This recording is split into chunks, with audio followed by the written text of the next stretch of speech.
இந்த நாளிலே உங்களை சந்திப்பதில் மிகுந்த மகிழ்ச்சி அடைகிறேன். புதிய கிருபைகளோடு கர்த்தர் உங்களை வழிநடத்துவாராக.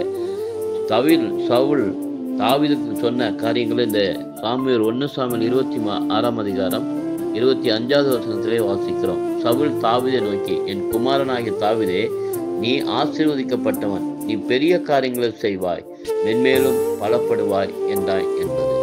இப்படிதான் தேவனுடைய கிருபை என்பது இதுதான். யாருக்கு யார் வரக்கூடாது, யார் மேன்மை அடையக்கூடாது என்று நினைக்கிறார்களோ அவர்கள் வாயிலிருந்தே சொல்லும்படியாக ஆண்டவர் செய்கிறவர் நம்முடைய ஆண்டவர்.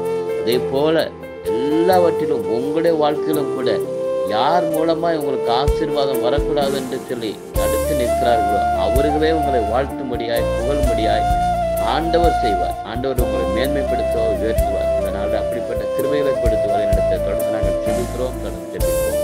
நல்ல தகப்பனை நமக்கு ஸ்தோத்திரம். நம்முடைய பிள்ளைகளுக்கு இப்படிப்பட்ட ஒரு பெரிய ஆசீர்வாதத்தை கொடுத்து வழிநடத்த வேண்டும் என்று ஜெபிக்கிறோம். இயேசுவின் நாமத்தில் கேட்கிறோம், ஜீவனுள்ள நல்ல பிதாவே, ஆமென்.